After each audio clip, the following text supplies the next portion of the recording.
Hamilton would be first to admit this change strip is their only Brazilian connection, but they did win a point at Easter Road to prolong Hibs' unhappy home run. Early on, Aki seemed keen to give the Edinburgh team every assistance in getting their first win on their home patch since March. Marco Paixão's back pass set up Derek Riordan for the opening goal, and although the breakthrough was delayed by keeper Thomas Cherney, he kept his cool to get there in the end. Hibs ahead inside 9 minutes after Paixão failed to spot Riordan loitering with intent, and his teammates, despite their best efforts, couldn't stop him scoring. It was certainly just the start John Hughes' team wanted in their bid to end a long run without a home win.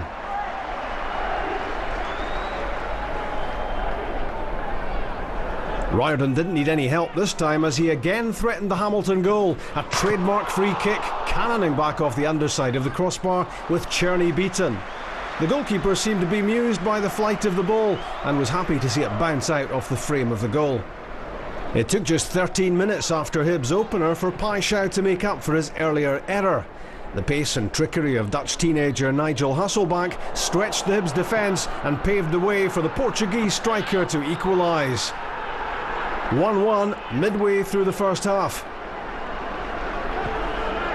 A lively contribution from young Hasselbank handed Paixão the ideal opportunity to erase the memory of the Hibs goal and get Hamilton back on level terms. Hibs' attacking play is easy on the eye, and they've flooded players forward here to try to restore their lead. Chested down by Colin Nish for Edwin de Graaf, and from Riordan's cross, Liam Miller really should have scored. Exasperation written all over his face as he failed to steer the header into goal. Hibs will claim bad luck made its contribution as well to their struggle for a home win. Nothing conclusive here to say a goal should have been given rather than an offside flag against Nish, but it did look when Daniel Galbraith set him up that he was unlucky to see it ruled out. This seems to show that Hamilton were fortunate not to go 2-1 down.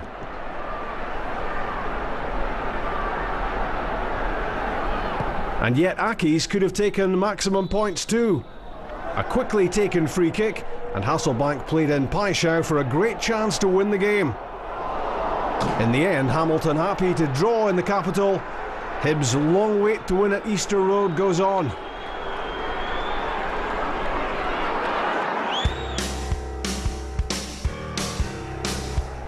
Five games into the SPL season, St Johnstone have their long-awaited first win.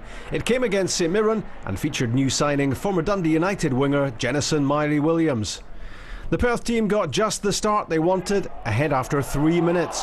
Paul Gallagher couldn't hold Andy Jackson's first effort, and the Irish under-21 international scored at the second attempt. It wasn't a defensive masterclass from St Mirren, and Jackson's persistence paid off. Jackson's time at St Johnstone has been regularly interrupted by injury, and sometimes he's too brave for his own good. His eyes were never off the ball there and felt the full force of goalkeeper Paul Gallagher as he punched away the ball into the box. Play was finally halted to allow Andy to be stretchered off, and amazingly, the after-match assessment was that he was all right.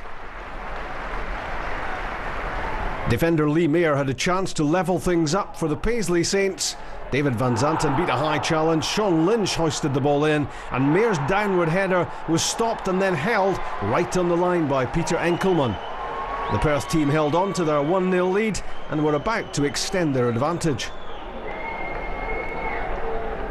Alan Maybury and Sam Parkin played an early part in the move which led to St Johnstone's second goal, and they played the crucial part as well. When Mairie-Williams laid the ball back, Maybury's cross was diverted into goal by Parkin's perfectly placed header. Parkin's goal on the opening weekend secured a point at Tynecastle. His second goal for the club was to prove decisive in this match.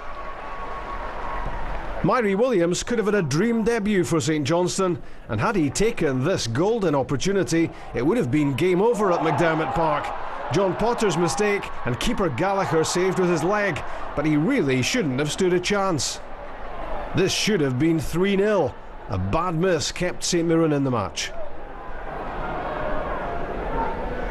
And they made the most of the let-off by getting a goal back 8 minutes from half-time. Michael Duberry's clearing header went straight to Sean Lynch, and his shot hit the net thanks to a big deflection off the St Johnstone defender. New life breathed into St Mirren, a stroke of luck about the goal, but that was them right back in the game. And Danny Lennon's team should have had it all square by half-time. A miss to match the earlier one from Myrie Williams. Stephen robbed to new arrival Nick Hegarty, and from his cross, Gareth Wardlaw saw his flick blocked by Dave Mackay, then sliced his rebound effort wide. And sorry Gareth, this sitter doesn't look any better second time around. One half chance after the interval for the Perth Saints, determined play from Myrie Williams, Maybury's cross, and midfielder Murray Davidson under pressure headed over. 2-1 it was, a first win of the SPL season for St Johnstone. So the full weekend story: Anthony Stokes off the mark with his first Celtic goal, and the title challengers have won 5 out of 5. So have champions Rangers, who are top on goals scored. Kenny Miller's netted in all their SPL games. Hearts have third place. They came back from 1 down in Inverness to take the points. 1 each for Motherwell and Aberdeen. Jamie Murphy's opener cancelled out by Scott Vernon.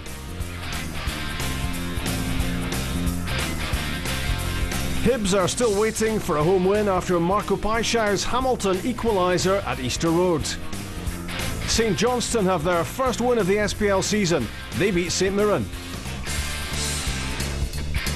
These were all the results in the Clydesdale Bank Premier League. 1-1 between Hibs and Hamilton. Hearts won 3-1 in Inverness. Celtic were 2-1 winners at Kilmarnock. A goal